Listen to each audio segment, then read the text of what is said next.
22장 여호수아서 22장 10절에서 12절의 말씀까지 함께 나누겠습니다.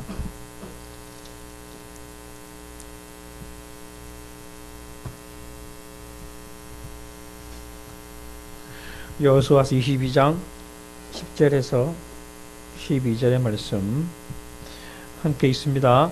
르우벤 자손과 므낫세 반 지파가 가나안 땅 요단 언덕가에 이르자 거기서 요단가에 제단을 쌓았는데 보기에 큰 제단이었더라.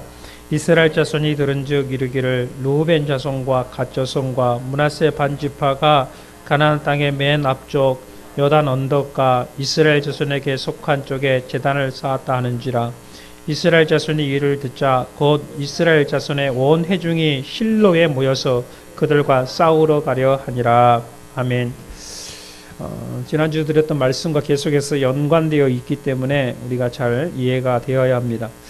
자, 이스라엘 백성들이 가나안 땅에 들어가서 7년이라는 기나긴 정복의 시간 동안 전쟁을 다 하게 됐죠. 그리고 전쟁을 끝나고 난 다음에 각 지파별로 땅을 기업으로 받았습니다.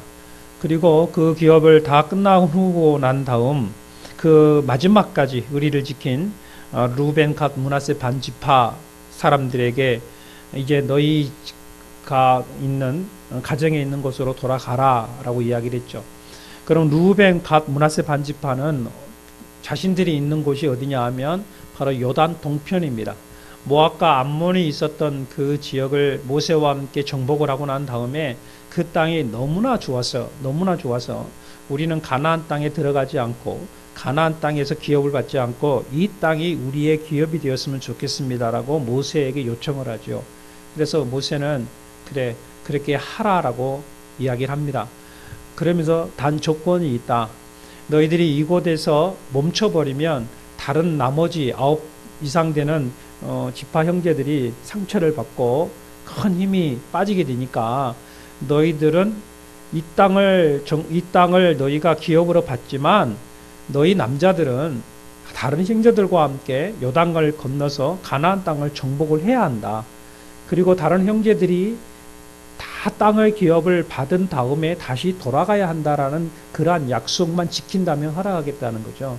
그래서 이들은 그 약속을 지켰어요. 그래서 모든 땅을 다 차지하고 이제 기업을 다 나누고 나니까 이제 여호수아가 당신들은 약속을 지켰다. 의리를 지켜줬다. 형제의 우애를 지켜주었다라고 하면서 진심으로 고마워하는 마음을 가지고 이들에게 축복을 합니다. 그리고 축복을 하면서 돌아가라라고 이야기를 해요. 그런데 여호수아가 축복을 하면서 마지막 이들에게 르우벤 갓 므낫세 반 지파에게 약속을 또 하나 했어요. 마지막 그것이 세 가지로 요약을 할 수 있습니다. 이 세 가지는 뭐냐면, 첫째는 뭐냐면, 너희들이 이제 너희 가족들이 있는 요단 동편으로 가게 되는데 반드시 이 세 가지는 지켜라 라고 이야기를 해요. 그 첫 번째 뭐냐면, 너희들은 하나님만 사랑해라 라는 거예요. 하나님만 사랑해라. 지금까지 우리가 하나님을 사랑하는 마음으로 순종하며 살지 않았느냐. 그렇기 때문에 그 순종의 결과가 얼마나 큰지는 우리는 알았다. 그러니 너희들이 요단 동편 가족으로 돌아갈지라도 그곳에서 여전히 변함없이 하나님만을 사랑하라라고 권면을 해줘요. 그리고 두 번째로는 뭐냐면 하나님의 말씀과 계명을 반드시 지켜야 한다라고 하는 거예요. 하나님의 말씀과 계명을 반드시 지켜라. 이제까지 우리가 그 말씀을 지키며 살지 않았느냐. 그리고 그 말씀을 지켰을 때 하나님이 우리에게 주신 복은 컸지만 도리어 그 하나님 말씀, 그 계명을 지키지 않았을 때에 우리는 얼마나 많은 어려움을 당했느냐. 고라라든지 반역으로 인해서 그 고통이 정말로 크지 않았느냐. 그렇기 때문에 그곳에 가서도 하나님의 말씀과 계명을 우리가 잘 지킨다면 하나님께서 너희에게도 큰 복을 주실 것이다. 이것이 바로 두 번째였어요. 그리고 세 번째는 뭐냐면 마음을 다하고 성품을 다하고 정성을 다하여 하나님을 섬겨라 그랬어요. 마음을 다하고 성품을 다하고 정성을 다하여 하나님을 섬겨라. 저는 이 말씀을 볼 때마다 꼭 생각을 해봅니다. 그냥 단순하게 하나님을 섬기십시오 라고 말하면 다 들어갈 텐데 꼭 이 말 하나하나에 뜻이 있어요. 마음을 다하고 성품을 다하고 정성을 다해라 이 말이에요. 마음을 다하고 성품을 다하고 정성을 다해라. 이것은 뭡니까? 하나님을 섬길 때에 온전히 섬기라는 거예요. 마음을 다해서 그냥 하는 둥 마는 둥이 아니라 정말 최선을 다해서 온 정성을 다해서 하나님을 섬기라는 거죠. 이것을 너희들이 꼭 하기를 바란다라고 여호수아는 이 두 지파 반에게 약속을 하고 부탁을 했습니다. 그래서 르우벤 갓 므낫세 반지파는 그 여호수아의 마지막 권면인과 같은 그 축복의 메시지를 아멘 하고 받아들였습니다. 그리고 형제들과 함께 작별 인사를 하고 이제 자기 가족에 있는 곳으로 가게 되어집니다. 동편으로 가게 되죠. 자, 그런데 이들의 가는 길들은 가까운 거리가 아니죠. 한참 기간이 있는 거리입니다. 그런데 이 두 지파 반이 이제 형제들을 떠나서 요단 동편으로 가고 있을 때에 그들은 어떤 이야기를 했을까? 여러 가지 이야기를 했을 거란 말이죠. 서로 살아있는 그 자체 감사한 거 아니에요? 7년 동안 전쟁 속에서 죽지 않고 살고 있으니 얼마나 감사합니까? 그러면서 서로 이야기할 거예요. 야, 건강해서 좀 고맙다. 야, 이 건강한 모습 우리가 살아서 가족에 갈 수 있어서 얼마나 감사하냐 하면서 이런 이야기 저런 이야기를 하면서 그들이 7년 동안 그 가나안 땅 그 오고 있는 그 거리가 다 전쟁하는 그 장소 아니겠어요? 그럼 자신들의 그 추억이 있었던 장소고 전쟁이 있었던 그러한 장소이기 때문에 그 터를 하나하나 볼 때마다 그들은 이런 이야기를 했을 거예요. 자, 우리가 7년 전에 이 요단강을 건널 때 어떻게 건넜느냐. 그 여리고성, 그 견고한 성 우리가 할 수 없었는데 이렇게 하루에 한 바퀴씩 마지막 7바퀴 이렇게 도고 하나님 무너지게 무너지는 그 놀라운 기적의 역사가 우리가 이렇게 보지 않았느냐. 정말 하나님의 놀라운 역사. 그리고 그 전쟁 가운데 하나님 우리를 지켰고 더 놀라운 것은 여호수아 장군이 우리가 기도할 때 하늘에 있는 태양에 멈춰라 하니까 멈춰버리는 그런 사건들. 이 놀라운 일들이 정말로 우리 삶 속에 있었다니. 자, 이런 것들이 바로 우리 가족들에게 알려줘야 될 그런 이야기 아니에요. 그러면서 그 하나님의 그 엄청난 그 놀라운 사건들, 도저히 말로써 표현할 수 없는 그런 놀라운 사건들, 그러한 사건들을 서로 주거니 받거니 이야기하면서 그래 내가 그 현장 속에 있었지. 야, 그때 내가 그것도 있었고, 야, 그때 내가 이렇게 하고 있어서 이렇게 이야기하는 게 시간 간 줄 몰랐단 말이죠. 그런데 여기에서 한편으로 문제가 생긴 거예요.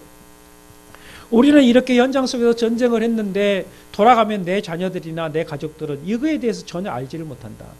우리가 살아있을 때에는 우리가 서로 이렇게 전쟁에 대해서 알지만 우리가 죽은 다음 세대들은 이것을 모를 거 아니냐. 그러면 이게 바로 문제다라는 거죠. 그리고 요단강을 기점으로 해서 동쪽과 서편으로 형제들이 나눠져 있으니까 결국은 시간이 지나면 우리들은 다른 형제들에게 인원수도 작고 지파도 작기 때문에 결국은 밀려나서 그들이 우리를 모른다고 할 수 있지 않겠느냐. 그런 염려를 하기 시작했다는 이야기죠. 그러면서 야, 그렇게 된다면 큰일이다. 우리가 우리 형제들에게 모르는 형제가 돼버리고 서자처럼 그냥 별 볼 일 없는 형제가 돼버린다면 우리 후손들에게는 참 위기가 된다. 그러니 이걸 어떻게 하는 게 좋겠느냐라고 하면서 서로 의논을 하다가 대안을 찾기 시작을 했습니다. 그렇다면 어떻게 하면 좋을까? 어떻게 하면 우리 후손들까지도 이러한 사건들을 기억하게 할까? 그렇게 생각을 하다가 좋은 대안이 나왔어요. 그 대안이 뭐냐면 그 요단강 한편에 단을 하나 만들어 놓자. 그 요단강 건너편에 단을 크게 만들자. 그리고 그 단을 세워놓고 우리 후손들이 그 단을 볼 때마다 하나님께서 우리와 함께 하셨고 우리가 이 땅을 정복했고 그리고 우리가 한 형제라는 사실을 그들이 기억하게 하자라고 하니까 모두가 다 좋은 생각이다라고 생각을 하고 그들이 가는 길을 멈추고 의기투합해서 그 단을 만들기 시작을 했습니다. 자, 그런데 말입니다. 이게 문제입니다. 이렇게 좋은 의도를 가지고 단을 만들었는데 이것이 문제가 되고 말았어요. 이것이 오해거리가 되고 말았다라는 거죠. 오해거리가 되고 말았다. 오해라는 게 뭐냐면 전혀 의도하지 않았던 것이 문제가 되는 것. 그게 바로 오해라는 거예요. 전혀 의도하지 않았는데 생각지도 않았던 것이 바로 문제가 되고 말았다라는 것이죠. 이것이 바로 오해가 됐어요. 그 오해가 뭐냐면 두 지파 반이 요단에 단을 쌓았다는 소식이 가나안 땅에 있는 형제들에게 들렸어요. 9지파 반에게 들리기 시작을 했습니다. 그러자 이들이 듣고 어떤 반응을 하느냐 하면 오늘 읽었던 22장 12절을 보니까 이스라엘 자손이 이를 듣자 곧 이스라엘 온 회중이 실로에 모여서 그들과 싸우려고 했다라고 이야기했어요. 그들과 싸우려고 했다. 전쟁을 하려 했다 이 말이에요. 루벤과 므낫세 반지파와 전쟁이 지금 붙을 위기가 생기고 말았다라는 이야기입니다. 형제들끼리 가나안 땅의 정복이 전쟁이 끝나자마자 이제는 형제들끼리 서로 싸움이 벌어질 상황이 되고 말았다라는 이야기예요. 왜 이런 일이 생겼느냐 이 말이에요. 왜 이런 일이 생겼느냐? 바로 이것이 오해라고 이야기를 했죠. 오해 때문이었다라는 이야기예요. 우리가 삶을 사는 데 있어서요, 꼭 이런 일들이 많이 생기더라고요. 서로에 대한 그 오해 때문에 말싸움이 생기고 그 말싸움이 주먹다짐이 생기는 거예요. 그러다 보니 결국 그게 원수지간이 돼버리고 사람을 해치는 일까지도 생기는 일이죠. 자기 자신도 피해를 받을 뿐만 아니라 상대에게도 엄청난 피해를 주는, 그리고 상처를 받기도 하고 상처를 주는 그러한 일도 우리 삶 속에서 종종 일어나더라는 이야기죠. 나의 행동이나 나의 말이 오해거리가 되는 경우가 많이 있더라라는 이야기죠. 물론 우리가 오해 없이 살면 얼마나 좋겠습니까? 그런데 살다 보면 이게 오해가 되더라는 이야기죠. 20년, 30년, 40년, 50년 살던 부부들도요, 그렇게 서로 보았는데도 오해가 되더라니까요. 그죠? 그리고 오해가 되더라는 거죠. 싸움이 되는. 그럼 부부끼리 서로 살을 맞대고 사는 부부도 오해가 되는데, 하물며 전혀 알지 못한 사람들, 어쩌다가 한번 주일에 한번 만날까 하는 사람들, 성도들끼리도 그의 오해가 되지 않겠느냐 이 말이에요. 우리의 삶의 정형에서 우리 공동체 삶 속에서도 이러한 오해들이 우리에게 주어지지 않겠느냐 이 말이에요. 그 오해라는 걸 우리가 피할 수 없습니다. 그렇다면 우리가 전혀 오해하지 않고 살면 좋겠습니다만은, 그러나 살아가는 그 자체가 오해거리를 만드는 삶이고 오해를 주는 삶을 살기 때문에 그걸 오해를 전혀 없앨 수는 없습니다. 그렇다면 그러한 오해가 주어지게 될 때에 우리는 과연 어떻게 행동을 하고 어떻게 조치를 취하는 것이 맞느냐, 이 부분이 오늘 성경이 우리에게 주는 교훈이에요. 본문으로 돌아갑시다. 무엇이 오해가 되었느냐? 오해의 그 원인을 먼저 살펴볼 필요가 있어요. 그 원인이 뭐였느냐 하면, 첫째는 뭐냐면 그들이 루벤, 갓, 므낫세 반지파가 단을 쌓는 그 자체가 발단이 되었어요. 단을 쌓는 자체가 발단이 되었다는 이야기죠. 자, 두 지파 반은요, 자신들의 생각을 가지고 가나안 정복과 요나안 동편 그리고 서편이 서로 형제임을 후대인들에게 알게 하기 위해서 순수한 목적을 가지고 순수한 의도를 가지고 단을 쌓지 않았습니까? 그렇죠? 여기까지 본다면 분명히 르우벤, 갓, 므낫세 반지파에게는 맞다라고 하면서 우리는 찬성표를 던질 수도 있고 옳은 행동이다라고 말할 수 있어요. 그런데 문제가 바로 여기에 있어요. 바로 이겁니다. 신명기 12장 13절에 보게 되면 이렇게 기록이 되어 있어요. 신명기 12장 13절, 하나님께서 모세를 통하여 가나안에 들어가는 이스라엘 백성들에게 경고했던 메시지가 있어요. 너는 삼가서 내게 보이는 아무 곳이든지 번제를 드리지 말고 오직 너희의 한 지파 중에 여호와의 택하실 그곳에서 번제를 드리라, 이렇게 표현했거든요. 하나님께서 너희들은 가나안 때 들어가면 어느 곳이든지 아무 데나 단을 쌓지 말고 오직 한 군데에만 단을 쌓아라 그랬어요. 한 군데에만 단을 쌓고 그곳에서 제사를 드려야 한다라고 하나님 말씀을 하셨다는 이야기죠. 아무 데가 아니에요. 오직 한 군데, 바로 하나님이 지정하신 그곳, 바로 그곳에서만 제단을 쌓고 단을 쌓고 제사를 드려야 한다라고 이야기를 하고 있어요. 그렇다면 그곳이 어디입니까? 바로 그곳은 어디냐면 이스라엘 백성들이 광야 40년 동안 생활하면서 어떤 중심을 했어요? 하나님 중심이죠. 그 하나님의 중심은 어떤 중심이냐면 성막 중심이었어요. 그래서 그 성막에 하나님의 임재가 낮에는 구름 기둥으로 밤에는 불 기둥으로 임재를 했고, 그 성막 안에 제단이 있어서 그 제단 앞에 예배를 드리지 않았습니까? 제사를 드렸죠. 그렇듯 그 성막이 이제 가나안 땅에 들어갔고, 그 가나안 땅에 하나님의 성막, 즉 법궤가 십계명이 들어있는 그 법궤가 어디에 위치해 있었느냐면 실로라는 곳에 위치해 있었어요. 실로. 바로 실로라는 곳이 성막이 있는 것이고 실로라는 그곳 자체가 제단이 있는 곳이에요. 그렇다면 오늘 이 말씀으로 비교해 본다면 신명기 12장 13절 말씀으로 비교해 본다면 이스라엘 백성들에게 있어서 오직 한 곳의 단 어디에? 실로에만 있어야 한다라는 거죠. 바로 이 말씀이요. 이미 하나님께서는 그것을 말씀을 하셨어요. 그것이 바로 예배터예요. 실로가 예배터예요. 그것이 하나님과 만나는 장소예요. 이렇게 하나님께서 말씀하신 곳임에도 불구하고 이스라엘의 두 지파 르우벤, 므낫세 갓 지파는 이것을 생각하지 못했다는 이야기예요. 자신들 생각으로 옳은 것을 생각해 보다 보니까 결국은 무엇을 놓쳐버렸느냐 하면 하나님의 말씀을 놓쳐버렸다라는 거예요. 좋은 생각입니다. 좋은 의도입니다. 그런데 어떤 것이 좋은 의도냐, 어떤 것이 좋은 생각이냐, 그것은 하나님의 말씀에 비춰보지 아니하면 그것은 좋은 생각이 될 수 없다라는 거죠. 그게 오해거리가 될 수 있다는 이야기라는 거죠. 그래서 항상 그 기준점은 어디에 있어야 되냐? 하나님 말씀의 기준점이 있어야 된다는 이야기예요. 요즘 현대신학 속에서 상황윤리라는 것이 있어요. 상황윤리. 신대원에 들어가게 되면 우리 송화자매도 모르겠어요. 그게 토의를 하고 논쟁을 할지 모르지만 제가 신대원 다닐 때 이 상황윤리 때문에 굉장히 토의와 논쟁을 많이 벌였어요. 학생들 가운데 이러한 상황이 있는데 옳다 그르다 막 이렇게 서로 논쟁이 막 벌어지고 교수들 간에도 이게 신학 논쟁이 막 벌어지고 참 재밌어요. 이 상황론, 이 신학 이게 논쟁이.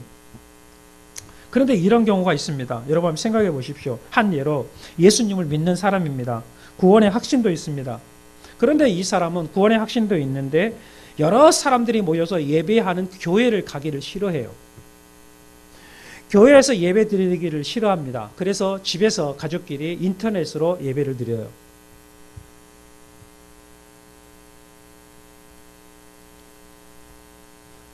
왜 그러냐 하면 교회라는 곳에서 상처를 받았고 교회 가서 사람들과 얽히고 설키고 하다 보니까 그게 안 좋았던 거죠. 그래서 차라리 하지 말자 하면서 그냥 가정에서 예배를 드려버렸어요. 자, 이런 경우가 있어요. 또 이런 경우도 있습니다. 어떤 교회에서 예배를 드립니다. 그 교회에 등록을 했습니다. 봉사도 합니다. 그런데 이 성도가 교회에도 봉사도 하고 헌신도 하면서 직분도 있는데도 불구하고 11조를 하지 않습니다. 그런데 11조를 하지 않는 것이 아니라 자기의 생각대로 다른 곳으로 11조를 보내요. 그러면 자기 스스로는 나는 11조 생활을 한다라고 이야기를 하고 있습니다. 자기가 섬기는 교회에다가 11조를 하지 않고 다른 곳에 11조를 보내면서 자기는 바르게 신앙생활을 한다라고 이야기를 하고 있어요. 자, 이들의 입장을 보게 되면 이들의 입장을 생각해 보면 다 맞아요. 틀리지 않습니다. 왜냐하면 그들은 그들 나름대로 예배를 드리고 그들 나름대로 하나님 앞에 11조 생활도 하고 있기 때문에 그렇습니다. 그런데 여기에서 우리는 말씀을 통해서 그것을 잡아야 돼요. 공동체 생활이 적응이 안 돼서 교회에 상처를 입어서 성도들과 얽히고 설키기 싫어서 내가 조용히 예배를 드린다? 그런데 우리가 예배를 드릴 때에 사도신경 신앙 고백할 때 이렇게 고백합니다. 거룩한 공예와 성도가 서로 교통하는 것과 이것은 어떤 것을 의미하면 교회의 공동체를 의미하고 있어요. 그리스도인들은 교회라는 그 공동체 안에서 있어야 됨을 이야기를 하고 있어요. 교회의 설립은 예수께서 하신 것이고 예수 그리스도께서 제자들을 통해서 교회가 설립되게 하셨어요. 그래서 교회를 통해서 모든 것들이 서로 교제하며 하나님께 예배할 수 있도록 하셨다는 이야기죠. 바로 교회라는 그 이 공간은 예수 그리스도께서 세운 것이죠. 그러므로 결국은 교회 공동체에 내가 들어가지 않는다는 것은 뭐냐면 예수 그리스도의 말씀과 반대되는 행동을 한다는 이야기거든요. 결국은 교회를 통해서 헌신하고 교회를 통해서 봉사하고 교회를 통해서 섬기고 교회를 통해서 그 섬김의 훈련을 통해서 예수 그리스도를 닮는 삶을 살아가고 그리고 내가 섬기는 그 교회를 통해서 전도하게 하고 교회를 통해서 선교하게 하고 그 교회를 통해서 하나님 나라가 확장되게 하시는 것이 바로 성경이고 주님의 뜻입니다.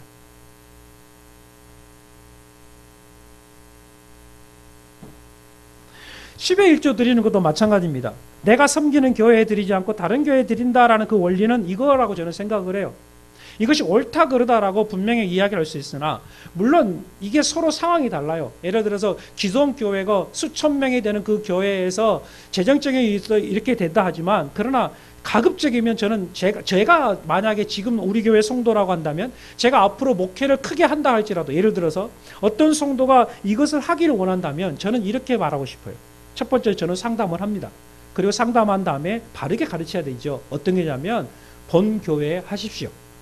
그리고 난 다음에 본인이 지금까지 해왔던 데라든지 하고자 하는 그것을 우리 교회에서 성교교회로 하겠습니다. 라고 하면서 거기에 걸맞게 교회에서 주의 이름으로 성교 헌금을 드리게 되는 거죠. 성교 헌금을 보내죠. 바로 이것이 저는 옳다고 저는 생각을 해요. 왜 그러냐 하면 이것이 바로 교회의 질서예요. 교회의 질서라는 이야기죠. 그 교회의 질서를 세움으로 말미암아 주님이 원하시는 방향으로 가게 해요. 지금 분당 우리 교회에서 한 청년이 우리 교회에 11조를 보내고 있어요. 그것 때문에 우리 교회가 어느 정도 지금 그나마 조금이라도 도움이 되고 있는데 그 형제는 그냥 하는 게 아니라 분당 우리 교회 그 목사님을 통해서 소개를 해서 이렇게 들어오거든요. 그걸 정당한 거죠. 그리고 또 이미 교회에서 그걸 허락을 했고 작은 교회를 위해서 11조를 보내십시오. 우리 교회가 아니라 다른 교회로 하십시오라고 했기 때문에 이게 허락이 된 거거든요. 바로 이것이 교회의 질서라는 내용이죠. 자, 지금 이 설명하는 이유가 바로 이거거든요. 내 생각과 주의 말씀과의 그 생각을 서로 대립시키지 말아라는 말씀을 제가 하고 있는 거죠. 내 생각에서는 그게 옳은 것처럼 보이지만 그러나 하나님의 말씀으로 비추어 본다면 그것이 옳지 않다라는 것도 있다라는 이야기예요. 왜냐하면 그것이 우리에게 뭐가 되냐면 논쟁거리가 돼버리고 그것이 오해가 되어져서 결국은 문제를 일으킬 수 있는 요지가 된다라는 이야기입니다. 그렇기 때문에 내 생각이 아닌 주의 말씀, 주님의 생각, 주님은 뭐라고 말씀하고 있는가, 성경은 무엇에 대해서 말씀하고 있는가에 대하여 우리는 그 부분을 해석을 해야 합니다. 서모 씨, 우리가 잘 알고 있는 연예인 서모 씨가 목사가 되지 않습니까? 목사가 되어져서 교회를 세웠죠. 서정희 그 부인하고 지금에서 이런 일이 벌어졌죠. 그런데 재밌는 게 뭔지 아세요? 그가 교회를 세울 때에 그 서모 씨는 아예 교회 홍보에다가 우리 교회 성도들은 헌금을 하지 않습니다. 우리는 헌금 받지 않습니다. 11조 하지 마십시오. 헌금하지 마십시오. 우리 교회는 그냥 와서 신앙생활만 하는 곳입니다라고 있어요. 얼마나 좋습니까? 자기 나름대로. 자기가 벌 만큼 벌었고 그리고 또 자기 부인이 해오니까. 그런데 문제는 그것이 문제가 됐어요. 시간이 지나고 나니까 교회는 교회로서 일을 해야 되는데 돈을 없고 사업은 잘 되지 않고 그것 때문에 부인하고 마찰이 생겼고 결국은 부인은 다른 교회를 가고 다른 교회에서 예배를 드리고 교회는 교회대로 되지 않는 일이죠. 성경에 보게 되면 희생 없는 예배는 없어요. 제사를 드릴 때에 하나님 앞에 나올 때에 희생이 있는 제사를 하나님 앞에 드렸다는 이야기죠. 하나님께 나올 때마다 희생의 제물을 드렸어요. 오늘날 전통대인들에게 있어서 그 희생 없는 제사를 드리고자 하는 데가 많이 있거든요. 그것은 교회가 아니에요. 교회의 본질을 벗어나 버린 거예요. 결국 문제가 일어나게 된 거죠. 하나님 말씀에 비춰보면 하나님 말씀에 비춰놓으면 그것이 없을 수는 없어요. 반드시 있게 되어 있어요. 그것을 통해서 하나님이 그 일을 행하시기 때문에 그러는 거거든요. 우리 주변에 보면 얼마나 많은 이야기. 신천지에서도 그러잖아요. 신천지는 기성교회가 어떻게 11조를 강요하느냐. 11조는 교회가 도둑질하는 것이다. 이렇게 외치잖아요. 새빨간 거짓말이에요. 성경에 11조라는 용어가 없습니까? 말라기서에 보게 되면 11조는 하나님 앞에 그걸 도둑질하는 거라고 그랬거든요. 하지 않는 그 자체가. 성경이 말하고 있는 그 자체예요. 이것이 우리에게 복의 통로고 그거를 통해서 하나님이 우리에게 복을 주시는 것인데 그들은 그렇게 말을 하면서도 어떻게 합니까? 예수 그리스도의 그 청령 왕국이 우리에게 있으니까 이제는 그 재림 왕국을 우리가 이제 세워야 되지 않겠느냐라고 하면서 더 많은 돈들을 뺏어나가지 않습니까? 그것 때문에 집안이 풍지박살된 집안들이 얼마나 많아요. 하나님 말씀에 비추어져야 되는데 우리는 그 하나님 말씀에 비춰보지 않고 사람들의 말에 비춰지는 거예요. 그래서 사람의 말을 듣고 그 사람의 말에 자꾸 현혹이 되다 보니까 결국은 그것이 좋은 것처럼 보였지만 결국은 그것이 문제를 일으키는 요인이 되고 만다는 거죠. 그렇기 때문에 우리가 이 삶을 살면서 가장 중요한 게 노선이 뭐냐면 하나님 가라사대예요. 하나님 가라사대. 여호와께서 뭐라고 말씀하고 있느냐, 이 성경 66권이 어떤 말씀을 하고 있느냐, 이 말씀의 기준점이 되어야 되고 나의 삶의 기준점이 되어야 돼요. 믿으십니까? 믿으십니까? 믿으십니까? 우리 집사님들 왜 아멘을 안 해요? 안수 집사님들 하나님 말씀 믿으십니까? 안수 집사님들이 아멘을 좀 하셔야죠. 아멘을 안 하고 있으니까 다른 성도들이 그 아멘을 해요. 하나님 말씀이 기준점이에요. 이 66권 하나님 말씀이 나의 삶의 기준점이라는 거죠. 이 말씀의 가라사대로 하나님 말씀대로 살아가는 게 그게 복이에요. 사람의 말이 아니에요. 목사의 말이 아니에요. 사실은 그 목사가 하나님 말씀대로 바르게 가르치느냐 가르치지 않느냐, 하나님 말씀이 기준점이에요. 제가 오늘 이 강단에서 말씀을 가르칠 때에 하나님 말씀을 벗어나서 가르치게 한다면 저는 사기꾼이에요. 사꾼입니다. 그러나 66권 말씀에 의지하여 말씀을 가르친다면 그것은 하나님의 말씀입니다. 믿으십니까? 그 말씀이에요. 그렇기 때문에 우리가 사사건건 삶 속에서 오해거리를 주지를 말자.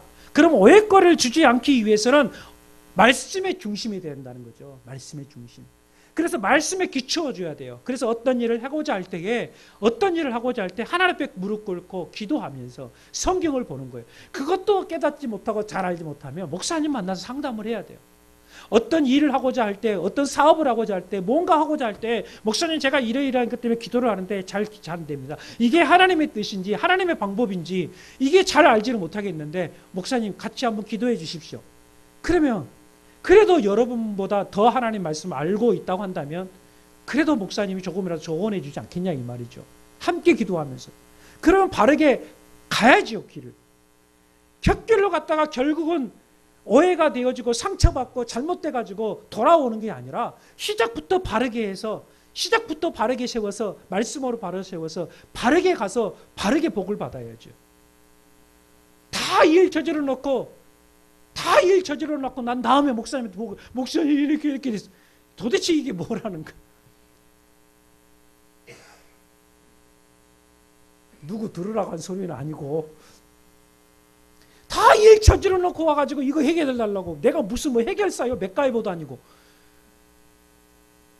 하기 전부터 하나님 앞에 무릎 꿇고 기도하면서 어떻게 했으면 좋겠습니까? 라고 하면 목사님이 정말 말씀을 비추어서 말씀을 하면 그것이 주의 말씀이다 생각하라고 한나가 엘리 제사장의 말에 순종하고 간 것처럼 예 목사님 순종하겠습니다 한다면 그때는 하나님이 책임져 주시는 거예요. 아멘.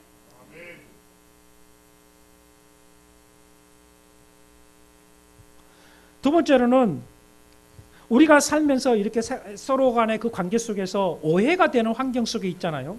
그때에 쉽게 흥분하거나 행동하지 말아라라는 거죠. 요단에 단을 쌓았다는 소식이 이스라엘 사람들에게 들리자마자 그들은 어떤 행동을 했냐면 그들이 우리를 배신했다 그렇게 생각을 하고 백성들이 실로에 모였어요. 그런데 어떻게 모였냐면 뭐 하기 위해서? 전쟁하기 위해서 모여들었다는 거죠. 그래서 각가지 그 무기를 들고 실로로 모여들기 시작을 했다는 이야기예요. 저들이 우리를 배반했다. 저들이 하나님을 배반했다. 저들을 우리는 처단해야 된다라고 하면서 그들을 멸절시켜야 된다라고 생각을 한 거예요. 그들이 이방의 신을 위해서 단을 쌓았다. 그렇기 때문에 그들을 잡아다가 다 죽여야 된다라는 그런 생각을 가지고 백성들이 다 모였다는 이야기입니다. 어떻게 된 것인지, 어떤 상황인지 여기에 대해서 알려고 하지도 않고 무조건 감정에 따라서 그 감정에 행동을 하고 있는 모습을 우리는 성경을 통해서 볼 수 있다는 이야기죠. 쉽게 흥분하기보다는 지도자를 보내서 그때 제사장도 있지 않습니까? 그렇죠? 제사장도 있지 않습니까? 여호수아도 있지 않습니까? 그렇다면 지도자를 보내서 어떻게 된 거냐?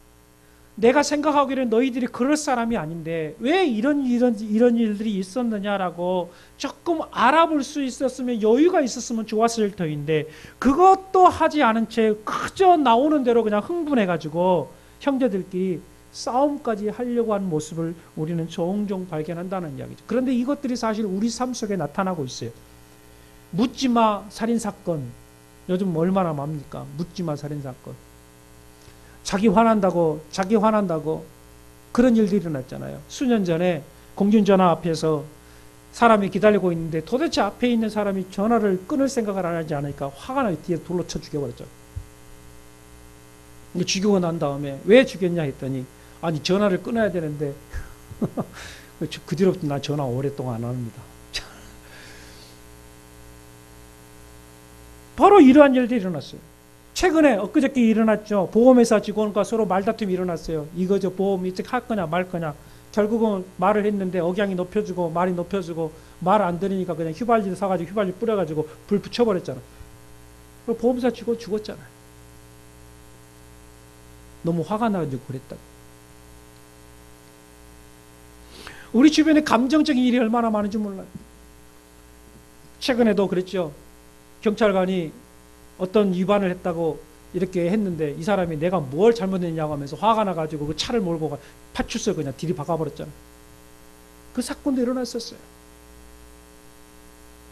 요즘 차도 마찬가지입니다. 요즘 차가도 좀 그래요. 이상하게 그 순진한 사람도 차 운전대만 잡으면 완전히 헐크로 변하더라고요. 가다가 조금 안 하면 그냥 보복운전 하잖아요. 그게 뭡니까? 사람의 감정 때문에 그렇다는 얘기죠. 결국은 이 감정을 다루지를 못함으로 말미암아 결국 우리에게 주어지는 그 엄청난 일들이 우리 주변에 얼마나 많은지 모릅니다. 우리 신앙생활도 마찬가지라고 저는 생각을 해요. 우리 신앙생활에도 이러한 감정, 그 감정이 뭐냐면 우리가 사라진 게 있어요. 신앙생활 속에 사라진 게 뭐냐면 인내라는 단어예요. 오래 참음이라는 단어. 성령의 열매 가운데 사랑의 열매 중에 오래 참음이 있거든요. 인내라는 것이 있거든요. 하나님 앞에 신앙은요, 인내. 그런데 우리는 그 인내가 사라진 지가 오래됐어요. 하나님 앞에 기도하는 생각 그 자체도 마찬가지예요. 기도도 여러분 인내가 필요하거든요. 기도는 인내예요. 기도는 언제까지 한다고요? 응답될 때까지 한다고 그러잖아요. 우리 말은 잘해요. 응답될 때까지 기도를 한다 그래놓고 기도는 언제까지 해요? 오늘만 하고 말아요. 왜? 안 들어주니까. 안 들어주면 뭐예요? 집어치워버려요. 그러니까 내 마음대로 해요. 기도라는 것도 마찬가지예요. 오래 참음이 필요한데 그 오래 참음이 사라져버렸어요. 그래서 기도할 때 좀 더 오래 기도하세요. 이건 이단이다. 다른 교회 가버려요. 그래서 그 말도 못해요. 더 기도하세요라고 말 못해요. 더 기도하세요라고 말을 한 목사는 무능한 목사예요. 요즘 그렇게 생각을 해요. 목사님이 할 말이 없으니까 더 오래 기도하세요. 그 말밖에 없으니까. 여러분 그렇지 않거든요. 우리가 성경을 보게 되면 하나님 앞에 끈질기게 하나님 앞에 기도하라고 그랬거든요. 성경에 예수님께서 기도에 요청할 때 보면 끈질기게 요청하라 그랬잖아요. 그죠? 끈질기게. 억울한 과부의 이야기 예수님이 하셨잖아요. 불의한 재판관이 햄내도 안 되니까 어느 정도로 귀찮을 정도로 그냥 쫓아다니면서 해달라니까 결국은 재판관이 어떻게 했어요? 귀찮아서 들어줬다 그랬거든요. 여러분 하나님 귀찮게 해드렸어요? 여러분 하나님을 귀찮게 해드리신 적이 있으시냐고. 귀찮을 정도로 아침에도 부르짖고 저녁에도 부르짖고 부르짖다 안 되니까 금식하면서 기도하고. 지금 뭐 국회의원은 자기 말 안 들어준다고 단식 투쟁하잖아요. 세상 사람도 자기 거 안 들어준다고 단식하는데 우리가 하나님 앞에 있으면서 여러분 금식한 지 얼마나 됐습니까? 금식한 지 얼마나 되셨어요? 금식해 본 적이 얼마나 됐어요? 저도 이 말 해놓고 이제 금식 좀 해야 되겠어요. 죽든지 살든지. 하나님 앞에 우리가 그 부분이 인내라는 거잖아요. 그냥 우리가 안 된다고, 안 풀린다고, 빨리빨리 안 들어준다고, 그냥 역정만 내고, 화만 내고, 감정 조절하지 못하고 그것이 아니라 조금 하나님 앞에 내려놓고 말씀으로 들어가서 왜 그러한가 조금 더 구체적으로 생각해 보면서 주님의 도움을 구하는 우리가 되었으면 좋겠습니다. 조금 더. 그래서 하나님 앞에서 우리 자신 스스로를 조금 추스렸으면 좋겠어요. 그래야면 다른 싸움은 일어나지 않아요. 하나님과 나와 싸움이 일어나지 않는 거죠. 다시 한번 오늘 이 말씀이 우리에게 영적인 새로운 다짐이 주어지는 시간이 되기를 바랍니다. 그래서 하나님 앞에 다시 한번 새롭게 시작하자.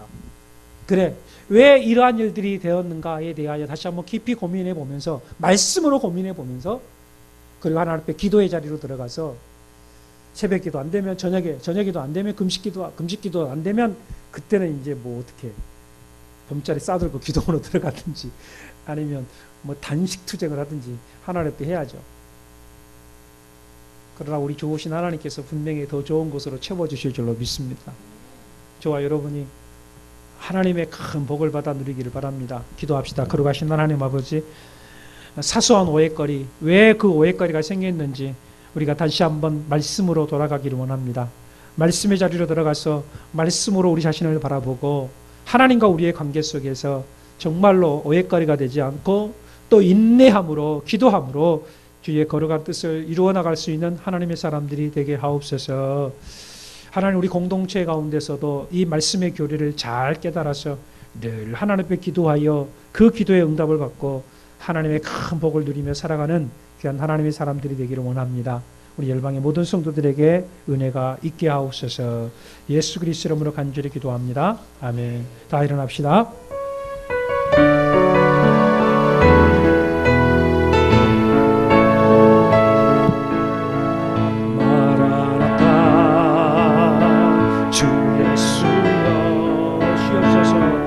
어서 오시옵소서. 땅의 모든 족속 주를 찬양, 주를 찬송하소서. 아멘.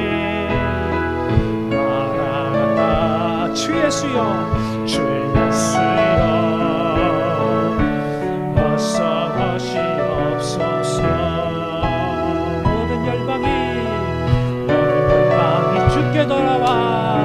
주께 돌아와 춤추며 경배하게 하소서. 우리 주님 다시 오실 길을 만들자. 십자가를 들고 땅끝까지 우린 가리라. 우리 주님 하늘 영광 온 땅 덮을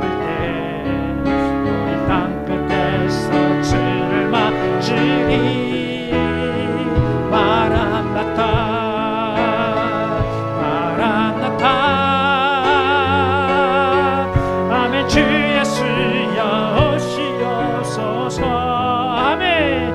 마라나타 마라나타 마라나타. 아멘. 주 예수여 오시옵소서. 마라나타 마라나타.